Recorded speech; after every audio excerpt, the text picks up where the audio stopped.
नमस्कार दोस्तों, मैं हृदय मिश्रा आप सभी का स्वागत करता हूं आपकी अपनी क्लास यानी कि डेली करंट अफेयर्स क्लास में। कैसे हैं आप लोग? आई होप आप सभी लोग अच्छे होंगे और अपनी पढ़ाई को बहुत ही बेहतर ढंग से कर रहे होंगे। देखिए, आज हम क्लास की शुरुआत करते हैं और देखिए फरवरी माह जो है व्यतीत हो रहा है, ठीक है। और ऐसे में कहीं ना कहीं जो है आपको आगे बढ़ने का प्रयास अल्टीमेटली करना चाहिए। और खास बात यह है कि आज है भैया कौन सा दिवस? आज है आपके सामने 14 दिसंबर, ठीक है। और सॉरी 14 फरवरी है।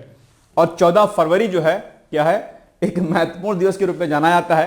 तो आपसे करबद्ध निवेदन यह है कि कहीं मनाने मत जाइएगा, बल्कि अपनी गलती को सुधारने में आज का दिवस लगाइएगा। जो कुछ कमी और जो कुछ किया है आप लोगों ने अब तक, ठीक है, उस कमियों को दूर करना है। क्योंकि ध्यान रखिएगा, ठीक है, प्यार मोहब्बत इश्क के लिए बहुत लंबा समय आपके जीवन में बाकी है। अभी वो समय है नहीं। दरअसल हर एक चीज का अपना एक समय होता है और जब वो चीज उस समय पर की जाती है तो चीजें आपके फेवर में होती हैं, आपके बेहतरी के लिए होती हैं। वर्तमान को अगर आपने आज नहीं सजोया तो ध्यान रखिए कि भविष्य कभी भी आपका उज्जवल हो नहीं सकता है। कोई व्यक्ति जिसने आज को हल्के में लिया और अपने समय को बर्बाद कर दिया तो ध्यान रखिएगा कि समय आपकी कदर कभी नहीं करेगा। इसलिए प्यार मोहब्बत और इश्क के लिए पूरा जो है जमाना और पूरा जो है आगे आपकी लाइफ बची हुई है पूरी, उसमें आप जो कुछ करना हो करिएगा। लेकिन अभी जिस उद्देश्य के लिए आप लखनऊ, प्रयागराज, दिल्ली, पटना या अन्य इंदौर जैसे शहरों में अगर आप रहते हैं तो वहां पर जिस कार्य के लिए आप गए हैं, जिस कार्य के उद्देश्य की पूर्ति के लिए गए हैं और जिस उम्मीद के साथ आपके माता पिता या आपके सगे संबंधी या जिसने भी आपको पढ़ने के लिए भेजा है, कम से कम पहले अपनी प्राथमिकताओं के साथ उनकी प्राथमिकताओं पर जोर देते हुए अपने सपने के लिए जो है जीना सीखिए, ठीक है। और वैसे भी प्यार, त्याग, समर्पण और विश्वास का दिन होता है। प्यार हर दिन होता है। किसी खास दिवस को रूप में इसको सीमित ना करने का प्रयास कीजिए, ठीक है। और प्यार मोहब्बत बाद में कीजिएगा। वैसे भी प्यार मोहब्बत जल्दी लोग करते बरते हैं नहीं। मैंने कई बार आपसे कहा है कि लोग एक दूसरे का इस्तेमाल करते हैं और समय निकलने के बाद आपको डिच कर देते हैं, ठीक है। यूज एंड थ्रो जिसको हम बोलते हैं, ठीक है। तो इस यूज एंड थ्रो वाले संकल्पना में आप ना आइए और प्यार को बदनाम ना कीजिए, उसको विस्तार दीजिए, उसको सीमित ना कीजिए, ठीक है। क्योंकि यह अनमोल है, अनंत है और आदि है अपने आप में। प्यार का ना कोई और छोर नहीं होता है, बल्कि यह अपरिमित है। तो इस अपरिमित परिभाषा को छोटे से दिवस में सीमित मत कीजिए। दिल खोल के जीना सीखिए। और अभी फिलहाल आपके काम क्या है? आपकी पढ़ाई करना है, उस उद्देश्य की पूर्ति कीजिए। मेरी शुभकामनाएं इस दिवस के लिए आपको हैं, लेकिन आज के लिए नहीं, इन भविष्य के लिए, मतलब इन फ्यूचर के लिए, ठीक है। ध्यान दीजिएगा, जो कार्य कल करना है उसे कल ही करना चाहिए, आज नहीं करना चाहिए। क्योंकि आज जो जरूरी है वह करना चाहिए। और अभी आप चूंकि विद्यार्थी हैं तो आपके लिए जरूरी क्या है? आपकी अपनी स्टडी जरूरी है, ठीक है। बहुत बहुत शुभकामनाएं आज आपके लिए, धन्यवाद। चलिए आगे बढ़ते हैं। और आज हमने प्रश्न पूछा था कल कि बताइए भारतीय राष्ट्रीय महासागर सूचना सेवा केंद्र ने अपना कौन सा स्थापना दिवस मनाया? तो 25वां, 26वां, 27वां, 28वां। बहुत कॉमन सा प्रश्न था और मैंने पूछा था कल, संभवतः सी होगा, 27वां होगा क्या? कौन सा होगा?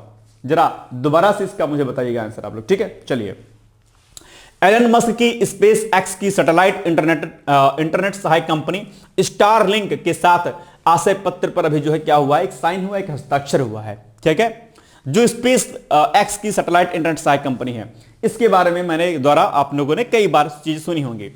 तो दरअसल अभी हाल ही में क्या हुआ कि गुजरात सरकार ने डिजिटल इंडिया, ठीक है, क्या डिजिटल इंडिया के लक्ष्य को हासिल करने की दिशा में एक महत्वपूर्ण कदम उठाते हुए एलन मस्क की स्पेस एक्स की सैटेलाइट इंटरनेट सहायक कंपनी स्टारलिंक के साथ में एक आशय पर क्या क्या साइन किया है, ताकि हम डिजिटल इंडिया के मिशन को क्या करें? बहुत जल्दी पूरा कर पाए। डिजिटल इंडिया मिशन को लेकर के आप एग्जाम में बहुत प्रकार के प्रश्न पूछे गए हैं, पूछे जानते भी हैं। तो अभी मैं जस्ट आपसे पूछता हूं कि बताओ भारत सरकार के द्वारा किस वर्ष जो है डिजिटल इंडिया मिशन की शुरुआत की गई थी? इसका उत्तर मुझे तुरंत जो है फटाक से आप प्रदान कीजिए, ठीक है, उत्तर दीजिए। डिजिटल इंडिया मिशन पर न सिर्फ आपके प्री परीक्षा में बल्कि मुख्य परीक्षा में, निबंध में और इसके साथ साथ में आपके इंटरव्यू में भी प्रश्न यहां से बनते हैं डिजिटल इंडिया मिशन के पहल के बारे में, ठीक है। तो यह बात आप ध्यान रखिएगा। और इसी के थ्रू जो है, इसी डिजिटल इंडिया के थ्रू हम लोग ई गवर्नेंस का कॉन्सेप्ट समझ पाते हैं। इसी के थ्रू हम जो है गांव को सशक्त करने के लिए टेक्नोलॉजी का उपयोग कर पाते हैं।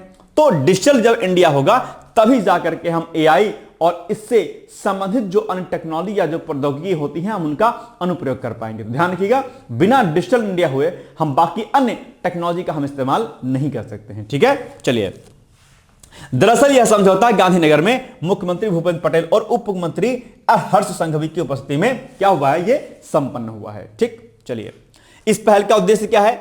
गुजरात के सबसे दूरस्थ जनजातीय और सीमावर्ती क्षेत्रों में विश्वसनीय उच्च गति वाली उपग्रह आधारित इंटरनेट सेवा प्रदान करना है। प्रस्तावित परियोजनाओं के अंतर्गत स्टारलिंक की तकनीक का उपयोग नर्मदा और दाहोद जैसे आकांक्षी जिलों में कॉमन सर्विस सेंटर और ई गवर्नेंस सुविधाओं को जोड़ने में किया जाएगा।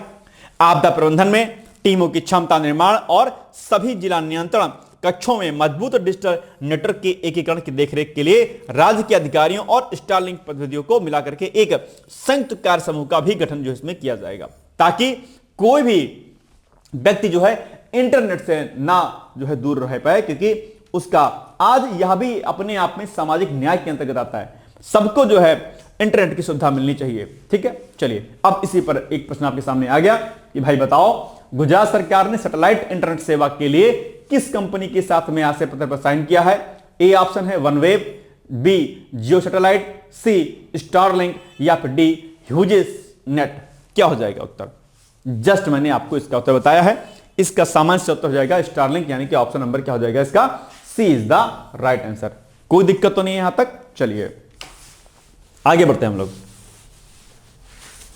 एक एक चीज जो है ना आपके जहन में रहनी चाहिए, रुकनी चाहिए। ठीक है, चलिए, व्यापक जेंडर न्याय। क्या व्यापक जेंडर न्याय करने के उद्देश्य से नई विमेंस पॉलिसी 2026 को मंजूरी अभी दी गई है। किस सरकार के द्वारा? दरअसल ये जो आप देख पा रहे होंगे ये नई पॉलिसी, ये इस पॉलिसी को दरअसल अभी हाल में केरल सरकार के द्वारा पास किया गया है। किसके द्वारा? केरल सरकार के द्वारा। आप जानते होंगे केरल में वृद्धों की आबादी लगातार बढ़ रही है। ये बात पता है कि नहीं पता है? वैसे तो भारत को हम लोग जानते हैं कि युवाओं का देश कहा जाता है, और इस मामले में लेकिन दो एक फैक्ट हैं आपके सामने। जो आपका उत्तर प्रदेश, जो पूर्वी भारत है, उसमें यूथ पॉपुलेशन ठीक लेवल की है, लेकिन अगर आप साउथ एरिया में जाओगे तो वहां पर यूथ पॉपुलेशन कम हो रही है, वृद्धों की संख्या बढ़ रही, बढ़ोतरी हो रही है। पता है कि नहीं पता है? नहीं पता है तो उसको जान लीजिएगा आप लोग। ठीक है, ये एक बड़ी, और ऐसे में वहां के वृद्धों की देखभाल, सामाजिक न्याय में उनकी भागीदारी और उनको सशक्त करने के लिए केरल सरकार लगातार, मतलब साउथ के जो एरियाज हैं वो कई प्रकार की योजनाएं लाते रहते हैं। ठीक है, इसी कंटेक्स्ट में केरल सरकार ने व्यापक जेंडर न्याय सुनिश्चित करने के उद्देश्य से नई विमेंस पॉलिसी 2026 को मंजूरी दी है, और जो महिला वृद्ध हैं उनकी स्थिति को सुधारना ही इसका उद्देश्य मेन है अल्टीमेटली। या किसी भी राज्य की ओर से लाई गई पहली ऐसी नीति है जो बुजुर्ग नागरिकों की गरिमा और कल्याण की सुरक्षा के लिए समावेशी और समानता पर आधारित ढांचा क्या करती है? प्रदान करती है। पहला ऐसा स्टेट है जिन्होंने बुजुर्गों के लिए सामाजिक न्याय की संकल्पना को साकार करने के लिए इस प्रकार की पॉलिसी को इंट्रोड्यूस किया है। ठीक, नीति इसलिए विशेष महत्व रखती है क्योंकि राज्य में बुजुर्गों की आबादी लगातार बढ़ रही है, और वर्तमान में यह कुल जनसंख्या का 16.5% हो गई है। यह आंकड़ा 2036 तक जो है बढ़कर के कुल आबादी का 23% होने की संभावना है। ऐसे में इनके लिए कार्य करना अपने आप में बहुत महत्वपूर्ण हो जाता है। तो अब क्या करिएगा, इस करंट को क्या करिएगा, टॉपिक को इंपॉर्टेंट पॉइंट में टिक कर लीजिएगा। वेरी इंपॉर्टेंट फैक्ट है, वेरी वेरी इंपॉर्टेंट। ठीक है ना भाई? चलिए, तो अच्छा सॉरी, ये कहां है भाई? ठीक है, दूसरा, नई विमेंस पॉलिसी 2026 का मुख्य उद्देश्य क्या है? जाति, धर्म और जेंडर के आधार पर होने वाले भेदभाव को समाप्त करना तथा समाज के सभी क्षेत्रों में महिलाओं की समान भागीदारी सुनिश्चित करना है। नीति के तहत शासन, कानून, निर्माण संस्थाओं और निर्णय लेने वाली समितियों में महिलाओं का बराबर प्रतिनिधित्व सुनिश्चित करने पर जोर दिया गया है। इसके अलावा रोजगार, शिक्षा और स्वास्थ्य सेवाओं में जेंडर जस्टिस को बढ़ावा देने, बदलते जनसंख्या के रुझानों को ध्यान में रखते हुए बुजुर्ग महिलाओं को विशेष सुरक्षा प्रदान करने तथा महिलाओं के खिलाफ हिंसा को रोकने के लिए मौजूदा तंत्र को ज्यादा मजबूत बनाने की दिशा में ठोस कदम जो है क्या हो जाएंगे, इसमें उठाए जाएंगे। तो ये सारी बातें यहां पर हमने आपको जो है बताई हुई है। ठीक है, इसको आपको रेडी कर लेना है। ठीक है, ऑनलाइन नफरत, साइबर उत्पीड़न के खिलाफ सख्त कार्रवाई का भी प्रावधान किया गया है। इसमें सिनेमा और मीडिया क्षेत्र में महिलाओं के लिए सुरक्षित और अनुकूल वातावरण सुनिश्चित करने हेतु हेमा कमेटी की सिफारिश को भी लागू किया गया है। हेमा कमेटी, अगर आप इसको जानते होंगे तो एक बार पढ़ने का प्रयास कीजिए कि हेमा कमेटी की रिकमेंडेशन क्या क्या रही है। ठीक है, ये मैं आपको टास्क दे देता हूं। ठीक, चलिए, बाकी केरल के बारे में आप लोग थोड़ा सा पढ़ लीजिएगा। ये मैं आपको टास्क देता हूं। केरल जो है ज्योग्राफिक रीजन से कई सारे चीजों के लिए इंपॉर्टेंट है, तो आपके लिए टास्क है भाई, आप जो है क्या करिएगा, इसके बारे में पढ़ लीजिएगा। ठीक है, केरल के बारे में। ये इंपॉर्टेंट पॉइंट है आपके लिए, ठीक। चलिए आगे बढ़ते हैं हम लोग। अब इस पर बन जाएगा आपके सामने क्या, छोटा सा प्रश्न जिसका उत्तर आपको देना है कि विमेंस पॉलिसी 2026 का मुख्य उद्देश्य क्या है। केवल महिला उद्यमिता को बढ़ावा देना, जाति धर्म और जेंडर आधारित भेदभाव समाप्त कर समान भागीदारी को सुनिश्चित करना, सी ऑप्शन केवल स्वास्थ्य सेवाओं में सुधार करना, या फिर डी ऑप्शन है महिला अक्षर को समाप्त करना। क्या इसका उद्देश्य हो जाएगा, बताइएगा मुझे। इसका आंसर हो जाएगा सिंपल सी बात है, ऑप्शन नंबर बी। क्या, B is the right answer, ठीक है ना। चलिए आगे बढ़े। पहली बार भारत को कंबाइंड टास्क फोर्स 154 की कमान संभाली और ये जो है अभी पहली बार ऐसा हो रहा है। इसलिए हेडिंग थोड़ा सा सही नहीं है, सही कर लीजिएगा। भारतीय नौसेना ने समुद्री सुरक्षा के क्षेत्र में एक ऐतिहासिक उपलब्धि हासिल करते की है। पहली बार भारत को कंबाइंड टास्क फोर्स 154 की कमान जो है सौंपी गई है। आप ऐसे लीजिएगा, ठीक है, ये छोड़ दीजिएगा, कमान संभाली या सौंपी गई ऐसे कर लीजिएगा।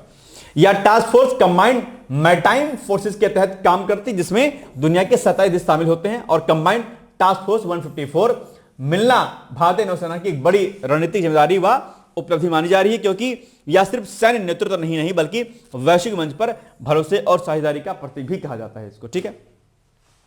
और डिफेंस मिनिस्ट्री के अकॉर्डिंग दरअसल कमान का हस्तांतरण समारोह 11 फरवरी को बहरीन के मनामा शहर स्थित CMF मुख्यालय में आयोजित हुआ। कंबाइंड टास्क फोर्स 154 की स्थापना दरअसल मई 2023 में की गई थी। इसका उद्देश्य क्या है, सदस्य देशों को समुद्री सुरक्षा से जुड़ी ट्रेनिंग देना और उनकी क्षमताओं को क्या करना, मजबूत करना, ठीक है। यह टास्क फोर्स खासतौर पर मध्य पूर्व और आसपास के समुद्री क्षेत्रों में बहुराष्ट्रीय प्रशिक्षण कार्यक्रम आयोजित करती है। भारत को इसकी कमान मिलना इस बात का संकेत है कि क्षेत्रीय और वैश्विक स्तर पर भारतीय नौसेना की पेशेवर क्षमता, अनुभव और नेतृत्व क्षमता को काफी महत्व दिया जा रहा है। आप जानते होंगे इंडियन नेवी अपने आप में बहुत मजबूत है और इस कमान से जो है पूरे जो समुद्री सुरक्षा इसको मजबूत करने में एक व्यापक जो है पहल के रूप में हम इसको देख सकते हैं, ठीक है। चलिए बताइए, बहुत इंपॉर्टेंट तो नहीं था लेकिन हाँ ठीक है, आ सकता है कभी एग्जाम में। कंबाइंड टास्क फोर्स 154 की स्थापना कब की गई थी, मई 2023, जनवरी 2022, अगस्त 2021 या जून 2024। सिंपल सी बात है, अभी हमने इसको बताया, उत्तर क्या हो जाएगा।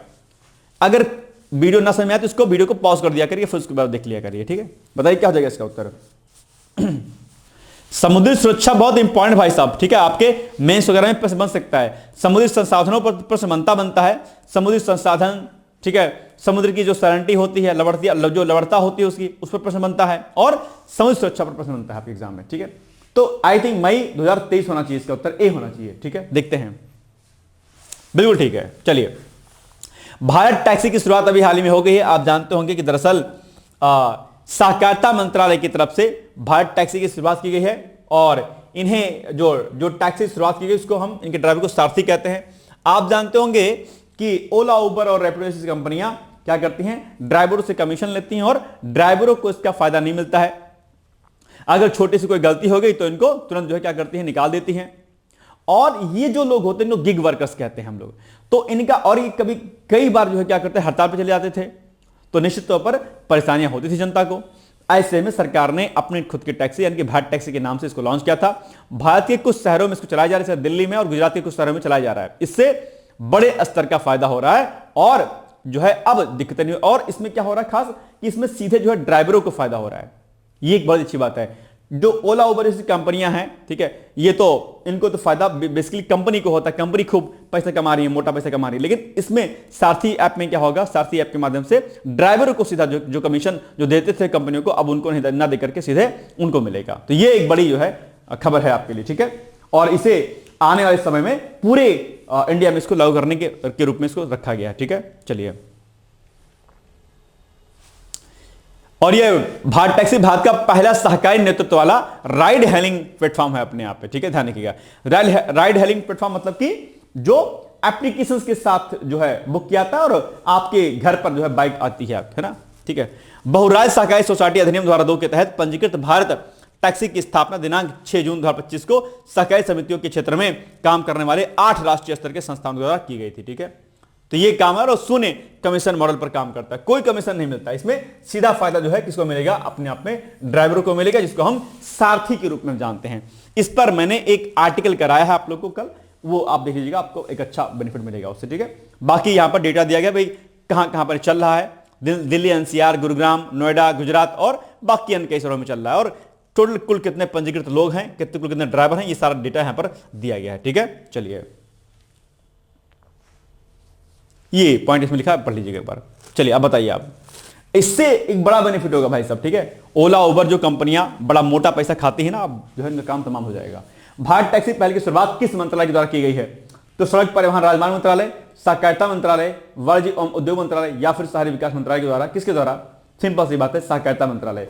सहकारिता मंत्रालय भी अपने आप में गवर्नमेंट ऑफ इंडिया का न्यू मिनिस्ट्री है, आप जानते होंगे। जरा आप जानते हो बताइए कि सहकारिता मंत्री कौन है वर्तमान में, और सहकारिता मंत्रालय की स्थापना किस वर्ष की गई थी? बताइए जरा कमेंट करके, देखते हैं।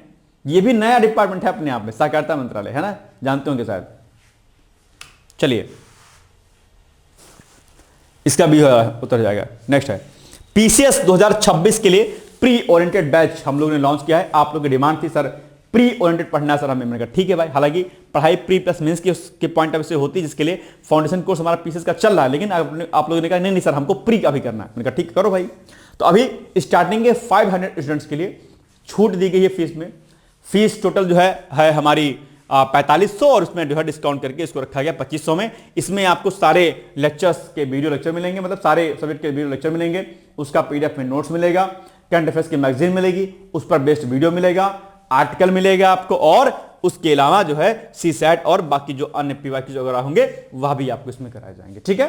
चलिए नेक्स्ट है गोवा बर्ड एटलस, अभी चर्चाओं में रहा है। तो गोवा ने अभी हाल ही में अपना बर्ड एटलस जारी कर दिया है, ठीक है, जिससे वह केरल के बाद ऐसा करने वाला देश का दूसरा राज्य बन गया। अब यही पॉइंट हो जाएगा आपके लिए इंपॉर्टेंट। भाई बताओ बर्ड एटलस कहां कहां जारी किया गया? तो नंबर 1 पर क्या हो जाएगा आपका?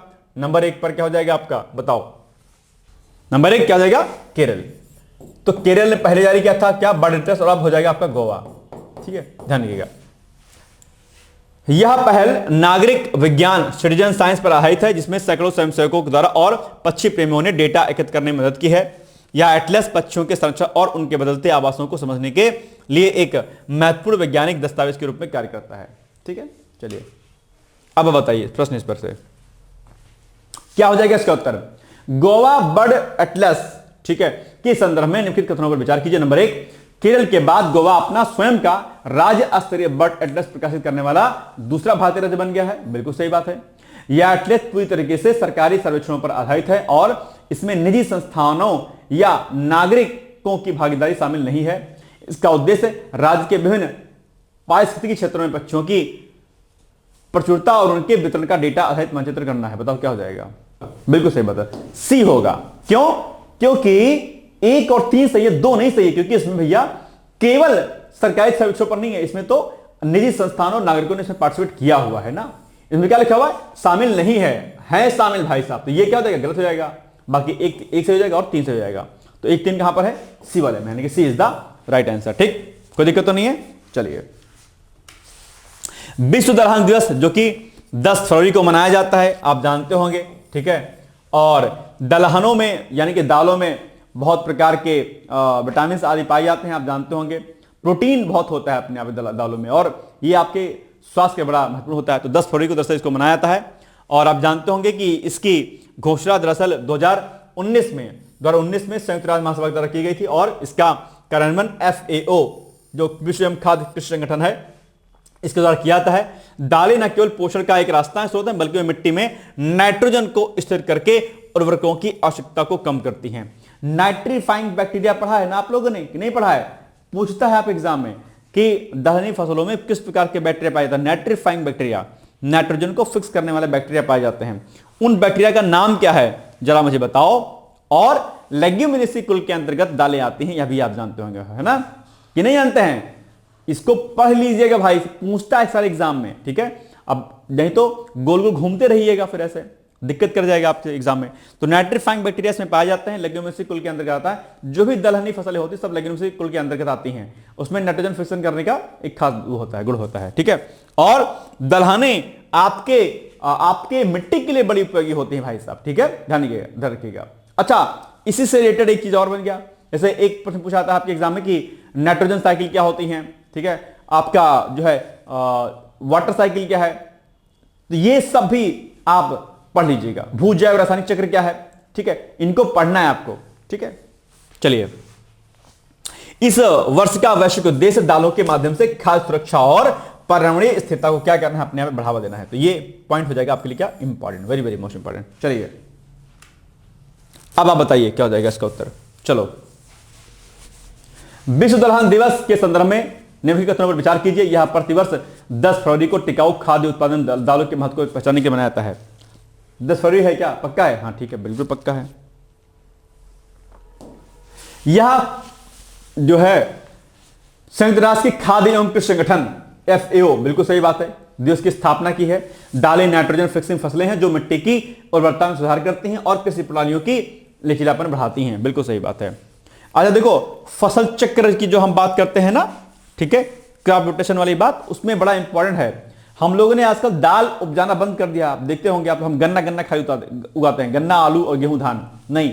हमें फसल चक्र का पालन करते हुए सभी फसलों को उगाना चाहिए ताकि मिट्टी की उर्वरक क्षमता बनी रहे अपने आप पे, ठीक है। चलो, तो अब बताओ इसका उत्तर क्या हो जाएगा एग्जैक्टली?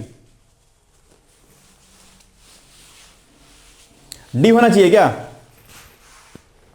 बिल्कुल सही बात है, इसमें तीनों ही ऑप्शन आपके क्या है, सही है, ठीक है। चलिए, राष्ट्रपति इमैनुअल मैक्रों की फरवरी 2026 की यात्रा रक्षा और अंतरिक्ष क्षेत्रों में मेक इन इंडिया को बढ़ावा देने के लिए है। और अभी आप जानते हो कि ये भैया यात्रा करने वाले आने वाले कौन, जो मैक्रो हैं भाई साहब, राष्ट्रपति इमैनुअल मैक्रो। पीएम मोदी के निमंत्रण पर राष्ट्रपति इमैनुअल मैक्रो की फरवरी 2026 की यात्रा रक्षा और अंतरिक्ष क्षेत्रों में मेक इन इंडिया को बढ़ावा देने के उद्देश्य से महत्वपूर्ण है। भारत और फ्रांस के बीच ऐतिहासिक रणनीतिक, ये कहां के हैं, राष्ट्रपति इमैनुअल मैक्रो फ्रांस के हैं, ठीक है। आप जानते होंगे कि भारत और फ्रांस के बीच ऐतिहासिक रणनीतिक साझेदारी 1998 में शुरू हुई थी और इस यात्रा के दौरान राफेल और जेट इंजन प्रौद्योगिकी के हस्तांतरण जैसे महत्वपूर्ण विषयों पर चर्चा होने की प्रबल संभावना है अपने यहाँ। अभी हमने और राफेल लेने की बात कही भैया इनसे, ठीक है। राफेल एक बड़ा मुद्दा था, पॉलिटिकल इश्यूज था, लेकिन अभी फिर से हमने राफेल की बात इनसे कही और अभी मैक्रो साहब जब आएंगे तो कई सारे रक्षा समझौतों पर साइन होंगे, तब हम लोग डिटेल्स में इस पर चर्चा करेंगे आपसे, ठीक है। चलिए, लेकिन प्रश्न तो बन जाएगा ना आपसे भाई साहब के सामने, बताओ भारत और फ्रांस के द्विपक्षीय संबंधों के संदर्भ में निम्नलिखित कथनों पर विचार कीजिए, ठीक है। नंबर 1, फ्रांसीसी राष्ट्रपति इमैनुअल मैक्रो 17 से 19 फरवरी 2026 तक भारत की यात्रा पर होंगे। ये थ्योरी में नहीं लिखा, लेकिन हाँ ये बिल्कुल सही है, ये कथन सही है आपका, ठीक है। 17 से 19 तारीख को ही आएंगे, बिल्कुल सही बात है। इसमें नीचे आप जो है ना अपनी व्याख्या में इसको मेंशन कर दीजिएगा कि 17 से 19 फरवरी के मध्य में रहेंगे यहां पर, ठीक है। 17 से 19, ठीक है, 17 से 19 फैब, ठीक है, याद रहेगा। चलिए, दूसरा, इस यात्रा का प्राथमिक उद्देश्य रक्षा सहयोग और अंतरिक्ष अनुसंधान के क्षेत्र में रणनीतिक समझौतों को गति देना है, बिल्कुल सही बात है।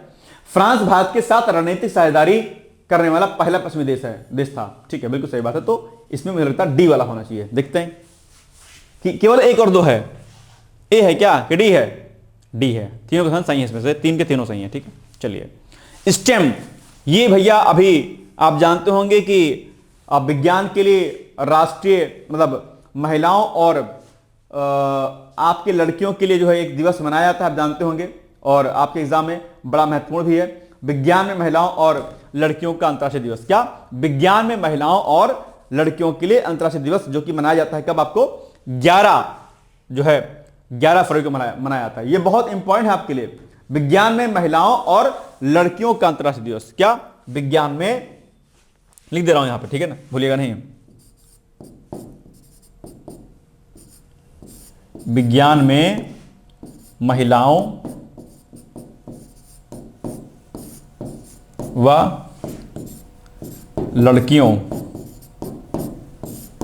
के लिए अंतर्राष्ट्रीय दिवस, ठीक है।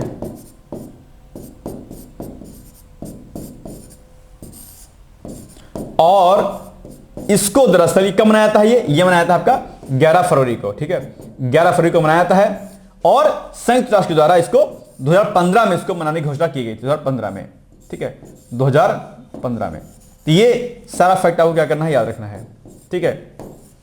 आप जानते होंगे कि गणित, विज्ञान और प्रौद्योगिकी जैसे विषयों में महिलाओं का कोई खास प्रतिनिधित्व नहीं होता है, और ऐसे कंडीशन में इनके लिए जो है आगे बढ़ने का मौका इनको मिलना चाहिए। और संयुक्त राष्ट्र महासभा के द्वारा 2015 में इस दिन की शुरुआत की गई थी। क्या? संयुक्त राष्ट्र महासभा के द्वारा 2015 में इसकी शुरुआत की गई थी। और स्टेम एक वर्ड है, यानी कि साइंस, टेक्नोलॉजी, इंजीनियरिंग और मैथ्स में। क्या? साइंस, टेक्नोलॉजी, साइंस, एस से साइंस हो जाएगा आपका, क्या? एस से आपका साइंस हो जाएगा। ठीक, अरे ये क्या हो रहा है? एस से साइंस, टी से टेक्नोलॉजी, ई से इंजीनियरिंग और एम से मैथ। आप जानते होंगे कि बहुत सारे जो महिलाएं होती हैं वो इन विषयों को नहीं लेती हैं। इन विषयों में इनकी रुचि को बढ़ावा देने के लिए, इनको प्रमोट करने के लिए इस दिवस को मनाया जाता है, क्योंकि भाई महिलाओं के भीतर दिमाग मस्तिष्क बहुत होता है, ठीक है, कम नहीं होता है बहुत। और 50% की आबादी हमारे देश में ही है, बाकी तो ग्लोबल लेवल पे तो बहुत बड़े स्तर पर ही है। तो महिलाओं को भी विज्ञान और इंजीनियरिंग और मैथ जैसे क्षेत्रों में, प्रौद्योगिकी जैसे क्षेत्रों में लाया जाए, इसके लिए कार्य लगातार किया जा रहा है। लैंगिक जो असमानता है, जो लैंगिक जो गैप है, जो जेंडर गैप है, उसको कम करने का यह प्रयास करता है।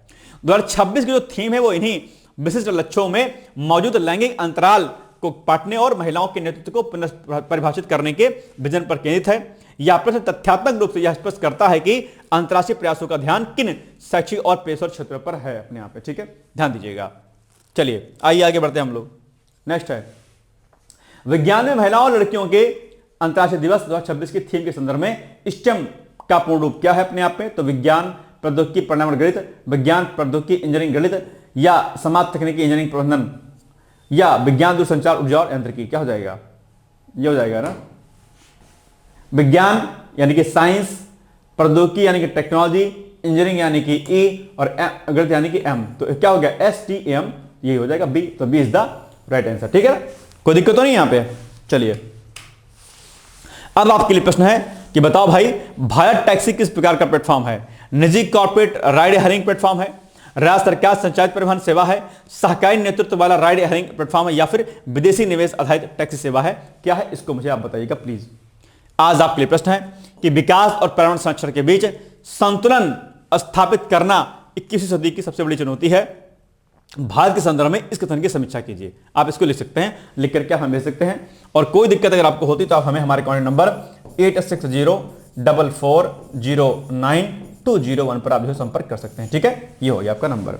चलिए, भारत के लिए समुद्र का सामरिक, आर्थिक एवं पर्यावरणीय महत्व स्पष्ट कीजिए। नीली अर्थव्यवस्था की अवधारणा के संदर्भ में उत्तर दीजिए, ठीक है। ये कल हमने बताया था, बहुत अच्छा प्रश्न है, इसको एक बार क्या कीजिएगा आप लोग प्लीज पढ़ लीजिएगा, क्योंकि ऐसे प्रश्न अक्सर आपके एग्जाम में आते हैं और अगर आप इसको बिल्कुल भी इग्नोर करेंगे तो गलती हो जाएगी आपके लिए, ठीक है। यानी कि भारत एक प्रायद्वीपीय देश है जिसकी लगभग 7500 किलोमीटर लंबी तटरेखा है और 200 समुद्री मील तक का विशिष्ट आर्थिक क्षेत्र है, ठीक है। समुद्र भारत के लिए सामूहिक सुरक्षा, आर्थिक विकास तथा पर्यावरणीय संतुलन की दृष्टि से अत्यंत महत्वपूर्ण है।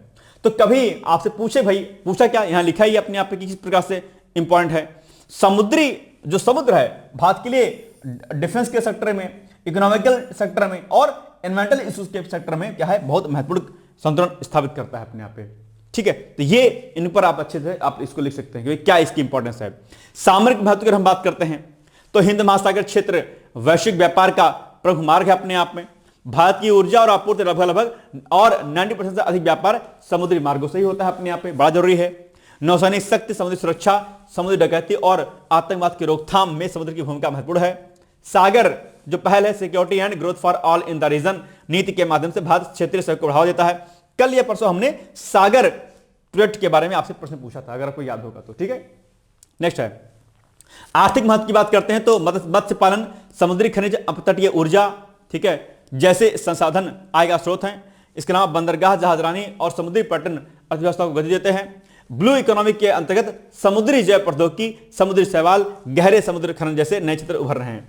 और ब्लू इकोनॉमी अलग से पूछी भी आती है आपके एग्जाम में, तो इसको भी आप लोग क्या करिएगा, अलग से नोट कर लीजिएगा। तो ये सारी चीजें जो है आपके लिए क्या है इंपॉर्टेंट। और अगर हम पर्यावरणीय महत्व की बात करते हैं तो समुद्र वैश्विक तापमान को नियंत्रित करता है और कार्बन सिंक के रूप में कार्य करता है। कार्बन सिंक क्या होता है, कई बार आपके एग्जाम पूछा जाता है, आप इसको एक बार पढ़ लीजिएगा। समुद्री जैव विविधता पारिस्थितिक संतुलन बनाए रखता है और मैंग्रोव एवं प्रवाल भित्तियां यानी कोरल लीफ तटीय क्षेत्रों को प्राकृतिक आपदाओं से बचाती हैं। तो ये क्या हो जाए, समुद्र का ये पर्यावरणीय महत्व हो गया। तो समुद्र का हमने आर्थिक महत्व देख लिया, पर्यावरणीय महत्व देख लिया और हमने सामरिक महत्व भी देख लिया, ठीक है। नीली अर्थव्यवस्था की हम बात करते हैं तो नीली अर्थव्यवस्था का अर्थ क्या है? समुद्री संसाधनों का सतत उपयोग करते हुए आर्थिक विकास, आजीविका सृजन और पर्यावरण संरक्षण सुनिश्चित करना है। भारत ने ब्लू इकोनॉमी को आत्मनिर्भर भारत और सतत विकास लक्ष्यों से जोड़ के देखा है इसको। तो ये क्या हो गया? आपका नीली क्रांति हो गई अपने यहां पे, ब्लू इकोनॉमी हो गई अपने यहां पे। ठीक है, चलिए निष्कर्षतः समुद्र भारत के लिए सुरक्षा, समृद्धि और सतत विकास का आधार है। अतः आवश्यक है कि समुद्री संसाधनों का उपयोग संतुलित, सुरक्षित और पर्यावरण सम्मत तरीके से इसको किया जाए। तो ये चीजें हो गई आपके लिए इंपॉर्टेंट। और अब छोटा सा आपके लिए एडवर्टाइजमेंट की भाई पीसीएस 2026 का फाउंडेशन कोर्स चल रहा है। अगर आप चाहते हैं तैयारी करना ब्रॉड लेवल की, बड़े लेवल की, तो आप इसकी तैयारी कर सकते हैं। इसमें आपको छूट भी मिल रही है, 50% का फ्लैट डिस्काउंट है। आप चाहते हैं इसको ज्वाइन कर सकते हैं। प्री प्लस मेंस के वीडियो लेक्चर मिलेंगे आपको पीवाईक्यूज मिलेगा आपको, ठीक है। इसके अलावा टेस्ट सीरीज प्री की मिलेगी, मेंस की टेस्ट सीरीज मिलेगी, आंसर राइटिंग आपको मिलेगा और सीसेट और हिंदी जैसे विषय भी इसमें आपको शामिल किए जाएंगे। तो ये सारी चीजें जो है आपको यहां पर बताई गई हैं, आप इसको आराम से कर सकते हैं। इसके लिए आप हमारे कॉन्टैक्ट नंबर 8660440920 पर संपर्क कर सकते हैं। और जो प्री का केवल अगर बैच लेना होगा तो उसके लिए भी यहां पर इसी नंबर पर आप संपर्क कर सकते हैं। ठीक है, तो ये हो गया आज का हमारा महत्वपूर्ण वीडियो। बाकी हम लोग मिलेंगे कल, तब तक के लिए आप पढ़ते रहिए, मस्त रहिए, व्यस्त रहिए, मुस्कुराते रहिए, आगे बढ़ते रहिए। बहुत बहुत धन्यवाद है और कहीं घूमने मत जाइएगा, ठीक है, 8 तारीख को। ठीक है, शुभकामनाएं, all the best, thank you so much, bye bye, take care. क्या आप लोक सेवा आयोग उत्तर प्रदेश की ROA परीक्षा में सफल होकर सचिवालय में समीक्षा अधिकारी जैसे प्रतिष्ठित पद पर चयनित होना चाहते हैं? क्या आपके पास व्यस्त दिनचर्या या व्यक्तिगत परिस्थितियों के कारण नियमित पढ़ने के लिए समय की कमी है, इसलिए एक दिन में आप 8 से 10 घंटे नहीं पढ़ सकते हैं? क्या आपका संकल्प है कि सचिवालय में समीक्षा अधिकारी बनना ही बनना है और आप उसके लिए सही मार्गदर्शन की तलाश कर रहे हैं? यदि आपके इन तीनों प्रश्नों के उत्तर हाँ हैं, तो आपकी खोज अब समाप्त होती है और आपके सपने को साकार करने के लिए आगामी समीक्षा अधिकारी परीक्षा की सुव्यवस्थित तैयारी हेतु D-Code एग्जाम लाया है अभ्युदय बैच। अभ्युदय बैच में आपको आगामी ROA परीक्षा के प्रारंभिक और मुख्य परीक्षा के पूरे पाठ्यक्रम को अभी से एक साथ बहुत ही बेसिक लेवल से video lecture, PDF notes, test series और उत्तर लेखन कार्यक्रम के माध्यम से पूरे विस्तार से पूर्ण कराया जाएगा। हमारे अभ्युदय बैच की सबसे बड़ी विशेषता है कि इसमें साप्ताहिक टारगेट्स के अनुसार कम से कम 5 घंटे भी पढ़कर कोई अभ्यर्थी पूरा पाठ्यक्रम अच्छे से तैयार करके परीक्षा में सफलता अर्जित कर सकता है। अभ्युदय बैच में अनुभवी और समर्पित शिक्षकों द्वारा आधारभूत मानक पुस्तकों एवं स्रोतों पर आधारित पाठ्य सामग्री उपलब्ध कराई जा रही है, जिससे पाठ्यक्रम को सभी आयामों से कवर किया जा सके। इस बैच में पाठ्यक्रम को इस विस्तार से पढ़ाया जा रहा है कि इसमें प्रवेश लेकर आप न केवल ROA परीक्षा बल्कि अन्य कई समकक्ष परीक्षाओं को भी एक साथ ही टारगेट कर सकते हैं। यानी इस परीक्षा के पाठ्यक्रम में सम्मिलित सामान्य अध्ययन, सामान्य ज्ञान, सामान्य हिंदी व्याकरण, रीजनिंग, मैथ, हिंदी आलेखन, निबंध आदि के विस्तृत अध्ययन से आप पूर्ण आत्मविश्वास से किसी भी परीक्षा में सफलता प्राप्त कर सकते हैं।